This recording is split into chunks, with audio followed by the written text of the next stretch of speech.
Welcome to the Tipping Point Show. I'm Jimmy Evans. Listen, I've got a guest today, Pastor Larry Huck. He's been to Israel 49 times. He's intimately familiar with what is happening right now today. He has very strong relationships with people in the government of Israel, religious leaders in Israel. He has been over there since the war began on October 7th, and he's going to be talking about what he knows firsthand about what's happening in the nation of Israel, and also prophetically the significance of what's happening right now. Welcome to the Tipping Point Show.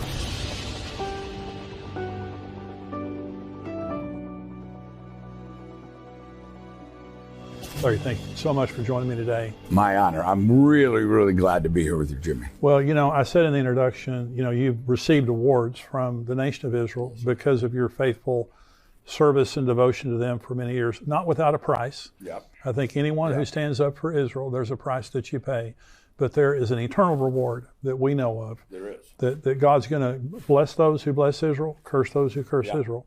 And so you have relationships on many levels with the political leaders, religious leaders in Israel. And I want to kind of focus in this talk about what's happened since October 7th, the anti-Semitism, the wars and things like that. But just tell me, in your conversations with some of the leaders of Israel, what are they saying? What are they thinking? Well, you know, right after the war started, I really felt God speak to me to go over there and show my support and stand with Israel.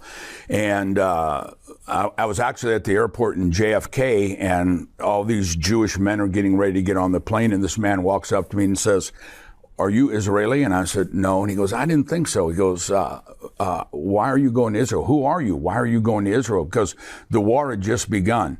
And I said, "Well, I'm Larry Huck." And the guy goes, "Oh, I know who you are. I've heard of you." And he said, "I just brought hostages to speak to Congress to help get America to stand with Israel." And so when I went over there, Jimmy, it was so sad, because what happened on October 7th is beyond anything that we can imagine. And you and I are about to view a video of that at the embassy in Israeli embassy in D.C. And you know, when I came back, I saw some of the video that you and I are going to see. I talked to hostage relatives. I talked to people that were there. And I later said, I want to apologize for calling Hamas animals, because that's an insult to animals. What they did is nothing more than demonic.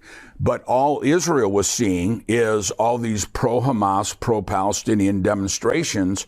And so from the guy who picked me up at the airport, my driver, to our security, our bodyguards, to politicians, they were tears in their eyes seeing Christians, Gentiles, being vocal and standing up with the nation of Israel.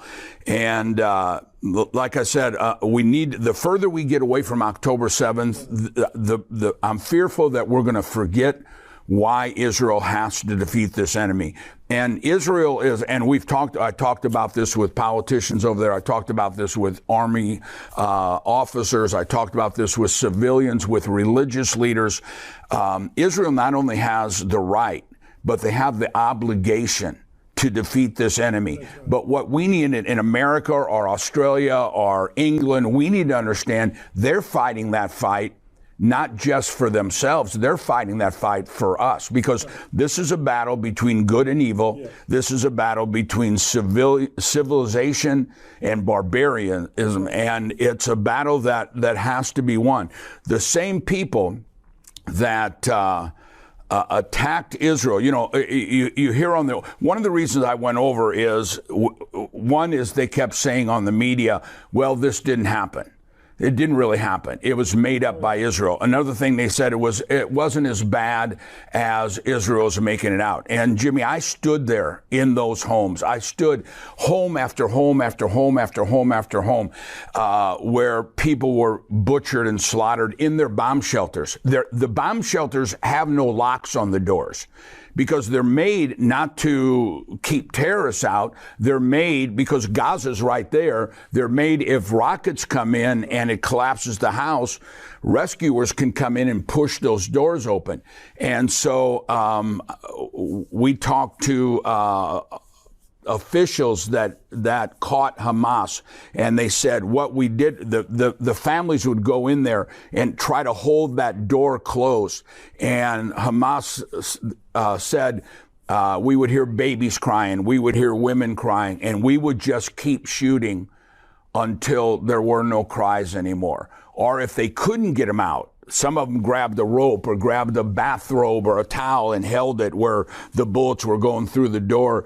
If they couldn't get them out, they set the place on fire and burned them alive. And so this is evil, evil, evil. Nobody would do these things except by a demonic force. And so what we've got to realize is that, you know, this is not only fulfillment of Bible prophecy for Israel, this is fulfillment of Bible prophecy with us standing or not standing with Israel. I've done dozens and dozens of interviews, and this really is for the church, Jimmy, I believe, an Esther moment. That when Mordecai said to Esther, and so many Christians, it baffles me. And I love doing this with you because you are so vocal on Bible prophecy and you're very, very vocal on standing with Israel. Mordecai said to Esther, if you're silent during this time, don't think you and your family are going to escape. Right. But then he says, but God will raise somebody up that will stand with Israel. And so what God is saying is two things. One, if you're silent, Genesis 12 says, I will bless those who bless Israel and I will curse those who curse Israel. He said, if you're silent, you and your family are going to pay the price. And you mentioned in your book about Amalek. Yeah. And about Haman being a descendant. Absolutely. Of that same spirit. This is the spirit of Amalek. And it's the spirit that wants to annihilate Israel. And I've said before, and this is what you're saying about demonic, anti-Semitism is not an ideology. Because you can't articulate it. That's right. It's a spirit. It's a spirit of hatred toward the Jews that can articulate the reason why. It can only say that it wants to destroy them. That's all. That's all it is. That's all. And so this is demonic. It's also, I was watching the football playoffs the other night. And Larry, through the football playoffs, there were advertisements against anti-Semitism. Okay, which is great. Yeah. They need to be there. Yeah. But can you imagine the day and time that we live in? It's so global. And in my neighborhood, about 3 weeks ago, there was a pro-Palestinian protest in my neighborhood, about a mile from my house. Yeah. And about 100 people yelling on loudspeakers, apartheid state, genocide, all this kind of stuff. And in my neighborhood, I was shocked at how many cars are going by honking in support. Yeah. And that's why Christians have to stand up and not fear standing up for Israel. And be educated on why we're standing up for Israel. Yeah. You know, let me address that in two ways. First off, the spirit of Amalek is, it doesn't matter what it costs me, I'm going to kill Jews. And so when we look at this and we hear the chants from these pro-Hamas, pro-Palestinian, from the river to the sea. Right. That is not a two-state solution chant. That's a chant that Yasser Arafat and the original terrorists came up with. From the river to the sea is not saying we want land. From the river to the sea is saying we don't want any Jews. That's right. I showed in our church, Jimmy, that right after the war started, a Hamas leader doing a live interview on television in Lebanon. And he said, we will kill every Jew until we're finished. And the lady said, until you get the two-state solution. He goes, no, until there is no more Israel left. Right. And the thing that Americans and the rest of the world need to understand is on October 7th, when Israel was attacked, there was a ceasefire. You know, we're hearing everybody say, we need a ceasefire. Yeah. There was a ceasefire in 1948. Israel didn't break that. There was a ceasefire in 1967. Israel didn't break that. Ceasefire in 1973. Israel didn't break that. Ceasefire on October 7th. Israel didn't break that. Right. Israel has had a ceasefire and won peace. But on October 8th, after Israel was attacked, those who support Hamas and Hezbollah and the Houthis, Iran, in Iran's parliament, they were shouting, not death to Israel, they were shouting on October 8th, death to America. Yeah. And so when we have a government that is not standing with Israel, but is not standing, and also not standing against Iran. This is a setup for the Antichrist. This is a setup for the end times. And the spirit of Amalek says, you know, where did the spirit of Amalek first come from? When Israel came out of Egypt, Israel was going this way. The people of Amalek were over here. They came in behind Israel. Israel wasn't even heading towards them. No rhyme, no reason. They came in. And what does the Bible say? It says they attacked the weak, the women, the elderly, and the children. And God says, you will fight the spirit of Amalek for the rest of your life until the Messiah comes. On the day of the attack, the Torah portion for all of Israel was the portion of Noah. And it says the world will be filled with violence. The word violence in Aramaic is Hamas. And he said, but at the end, this violence will be utterly destroyed. And so what we're seeing is a wake-up, I believe in all my heart, a wake-up call to the church, saying you better stop playing games. You better get serious about serving God. I think in a lot of ways, the church world has gotten kind of lukewarm, and we're just kind of going through the motions in a lot of ways. And this needs to be a wake-up call to realize when God prophesies something in the Bible, it is going to happen. Right. And anti-Semitism, you know, we were talking about, look how fast this is changing. Yeah. It was just a few months ago, I was doing an interview and I said, to be anti-Semitic would not be politically correct. The new anti-Semitism is not down with the Jew. The new anti-Semitism is down with Israel. But since October 8th, this thing has come out of the closet, and instead of just saying down with Israel, you're seeing chanting all over the world, Hitler was right, the gas chambers were right, and so there's a rise of anti-Semitism, and this is a prelude to the very spirit that's going to be in the end times with the Antichrist, with the anti-God, with one world government, and this is a time, just like in Esther, that we need to make a choice. Hey, I want to invite you to come to our Tipping Point Conference that's coming up this year, September 21st, 2024 at Fellowship Church right here in the Dallas-Fort Worth Metroplex. We're expanding the conference this year to be Friday night and all day Saturday. I'll be there along with Pastor Jack Hibbs. He's going to be our special speaker on Friday night, along with Dr. Mark Hitchcock, Max Lucado, best-selling Christian author of all time, my dear friend, also a great prophecy teacher, Pastor Ed Young, Billy Crone, Jonathan Kahn. We have a great lineup of speakers. You're going to be there to worship, to fellowship, and to learn about what God is saying to us in these special times. I want you to come to the Tipping Point Prophecy Conference. If you're an endtimes.com subscriber, you get a 50% discount. Go right now and sign up. Well, it's a lot of pastors, I mean, you and I are both pastors. You know, you want to be sensitive to people and you don't want to be a mean, angry preacher, but you have to speak the truth. And when you speak the truth, some people won't like it. That's right. And they may leave your church. But if those people leave because of truth, did you really want them there? That's right. As loving as we can be, as gracious as we can be, we stand for Israel. And there are many Christians, Larry, that do not stand with Israel. Yeah. Replacement theology. Yeah. And they think, I heard a very famous preacher, this is back in the 80s, and he said, Israel is an armpit of a nation in the Middle East, and who should care? This was the very famous guy. And so, and I challenged him on it when I heard him say it. And so this is something that is spouted out there. Let's go through several issues, because when people hear all the dialogue right now that's going on related to Israel, one of the things that you're hearing is about the genocide that's happening in Gaza. Right. Okay. So now I want you to respond to this. Yeah, genocide in Gaza, right. And so there are 2 million residents of Gaza. Right.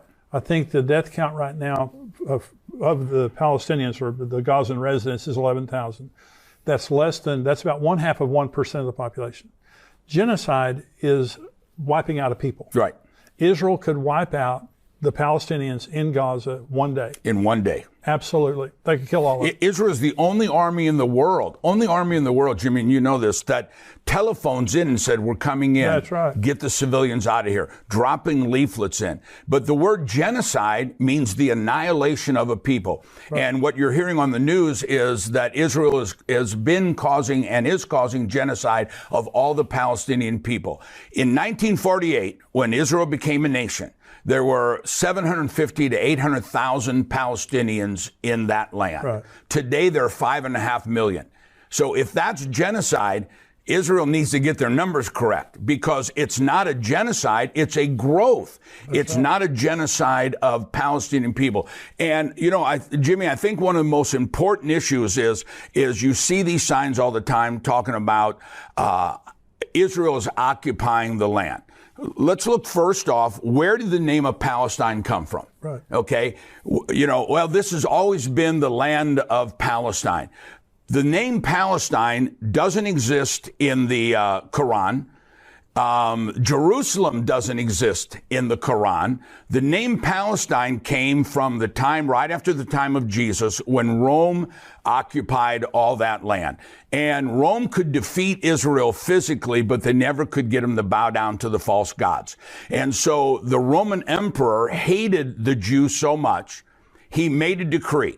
He said, I don't want to ever hear the name Israel again. I don't ever want to hear the name of Judea and Samaria again. From now on, we name this land Palestine. Now, Rome ruled everything, so they controlled the maps, they controlled everything. So the name of Israel, the name of Judea and Samaria were eliminated, and he said, we're now going to call this Palestine, after the Philistines, which were an enemy of Israel. Right. The Philistines were a little bitty part of land, kind of where Gaza is now, between Israel and Egypt. The Philistines weren't even Arab. The Philistines were descendants of Greece. They were a war type of people, but they weren't Arabs. But he said, these are the people that hate Israel, and so we're going to name their land after these people. During the Babylonian captivity, the Philistines were taken into captivity and never returned. So there's never been a Palestinian state.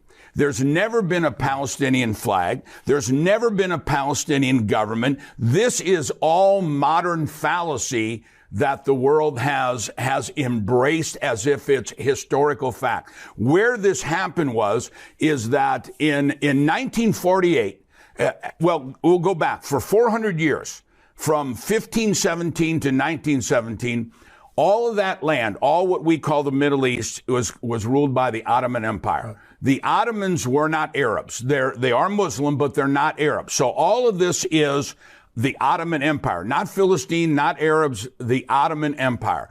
When the Ottoman Empire partnered with Hitler in World War I, they were defeated, and so the Allied forces came in and said, okay, here's the Middle East. We're going to divide this up. It's not the Ottoman Empire anymore. So here's Lebanon, here's Syria, here's Transjordan, here's Iraq, Iran, here's Egypt, here's the land of Israel. From 1917, you have the Balfour Declaration, you have the San Remus Declaration, and all of this land was divided.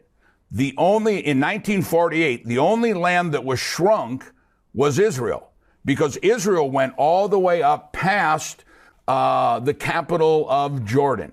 And so they came in 1948, the Arab nations. Let's let everybody picture this whole table here is the Middle East. It's the Arab nations. If I were to take an ink pen and draw a dot here, that would be Israel. So all of these Arab nations and this dot Israel came against Israel in 1948. Israel won. But from Jordan, they came in and they occupied that land, which was Israel, right, which is now the world calls the West Bank. God calls it Judea and Samaria. So the ones who are occupying are not the Israelis. The ones who are occupying are the ones who are Palestinian. But Israel said to the United Nations, the League of Nations gave it to them first. Then Israel said to the United Nations, we'll have a two-state solution. They came in after 1948. We'll let them stay. Every Arab nation said, we don't want a two-state solution. Right. We don't want it. You look at when Yasser Arafat and met with Clinton at Camp David. They said, we'll give you everything you want. We just want peace in the Middle East. Arafat got up and walked out.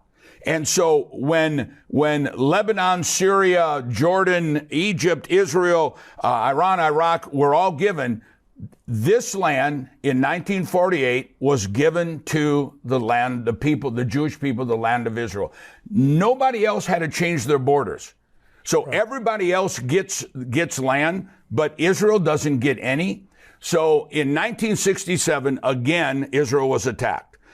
Israel miracle victory in the battle, 1973. So during this time, Yasser Arafat, the terrorist, hired a PR firm out of New York. The middle guy's name was Anderson. It was 3 names. And they said, how do we change the world perspective on the Arab nations and Israel? And they said, Israel's this dot. The Arab nations are Goliath and Israel's the David. You've got to make Israel the bad guy and make the Palestinian people the little guy. You got to make Israel Goliath and the Palestinian people the David. And so they had a huge worldwide campaign. It was a PR stunt to say Israel, instead of all the Arab nations picking on little Israel is picking on the Palestinian people. And it was nothing more than a political PR stunt to try to get people to change their opinion of Israel. And that has lasted. It's a lie. It's a false concept. Absolutely. And Israel has over and over and over again tried to have peace. They want. I've been to Israel now 49 times. Wow. And I have good Israeli friends. I have good Jewish friends. I have good Palestinian friends. Everybody that I know wants peace. It's these radicals that try to stir it up and make the world try to hate Israel as the occupiers, and it's not true. That land, biblically, politically, archaeologically, legally, that land belongs to the Jewish people. Absolutely. So in 1948, the two-state solution, 1947, the land was partitioned by the United Nations. The Jews accepted it. Right. And the Arab nations around rejected it and attacked Israel. Exactly. Okay. From 1948 till 1967, Jordan controlled they controlled the West Bank, they controlled East Jerusalem, they controlled Gaza. Because they came in. That's right. Yeah. And they never one time wanted a two-state solution in all that time. Never. They rejected the two-state solution in 1948. They had control of that area, and they never said, hey, Palestinians, we're your brothers over here in Jordan. Let's set up a two-state solution for you.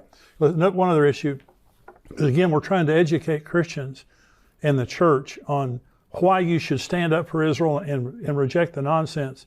Apartheid is a label that we first of all heard in South Africa. Yeah. So in this Palestinian protest that was happening in my neighborhood, on a loudspeaker, they were shouting, Israel is an apartheid state. Now, apartheid means one group of people is controlling and excluding everybody else. That's not true in Israel. Not true. So the Knesset is made up of Muslims, Jews. Absolutely. And you know, the Knesset, which is the Israeli government, is made up of Christians, of Jews, of Muslims. Show me any Muslim country that has exactly Christians and Jews. And we talk about, there were some people that fled out of there because the Arab war that the Arabs started. But if you look at all the other Arab nations around there has been millions of Jews that have had to leave those Arab nations, which had been their home for 1,000 years. Yeah. They had to leave because of the persecution on the Jewish people. But look at Gaza. In 2005, they once again said land for peace.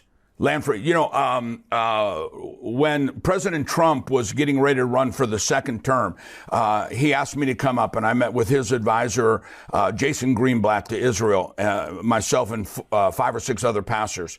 And so he said, Pastor Larry, what about land for peace? I said, it'll never happen. It won't happen. They don't want it. And I said, picture the Dallas Cowboy football stadium, and that's the Arab nation, a matchbook down in the corner.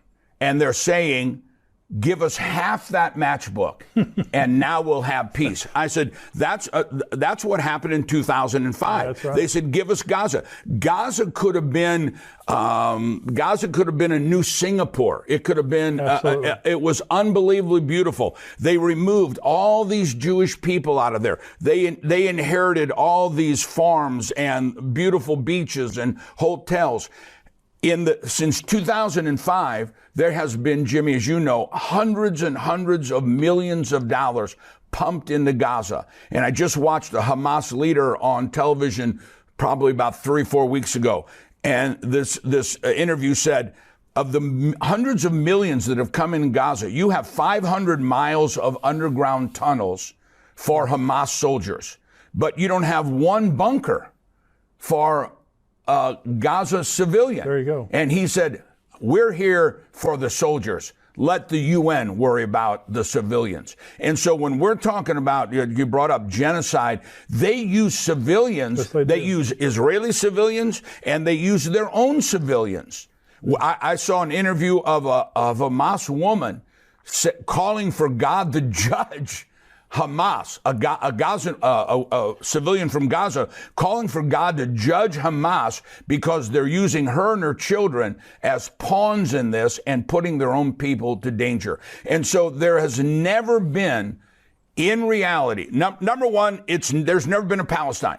That's number one. There's never been a Palestine. That's a modern day PR New York firm invention.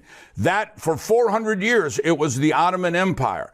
And so the whole concept of land for peace is a false concept. They'll tell you this themselves. This is not a war for land. This is a war to eliminate Israel. And a war to eliminate Israel is a war to eliminate God. Yes. And when we talk about, Jimmy, the Esther moment, I believe prophetically, between now and this next presidential election, God is coming into the church, and he's going to separate the wheat from the tares. You know, you brought up Genesis 12. I will bless those who bless Israel.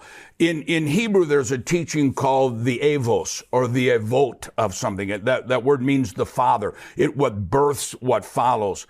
And if you have the 10 commandments, none of those commandments work without the first one. Right. If you have put on the armor of God, none of those work unless you have the first one. And the avos of all blessings, the father of all blessings, is Genesis 12. Right. I will bless those who bless Israel, but I will curse those who curse Israel. So that's true for individuals, that's true for ministries, that's true for nations. And I really believe that God is shouting Bible prophecy, get ready. And I believe for those of us who stand with Israel and stand with righteousness and stand with the Bible, we're getting ready to see the greatest outpouring of God's blessing that the church has ever seen. Those who are silent and don't say anything and don't stand up for Israel, I think there's a separation of tares and wheat, because it's not just I will bless those who bless you, I'll curse those who curse you. And that's why it's so important that we stand up, educate the church on what's really happening, what is the historical fact of the land of Israel. Well, I hope you enjoyed that interview. Listen, this is a 50-minute interview. You just heard part of it. If you want to hear the rest of it, go to endtimes.com, become a subscriber.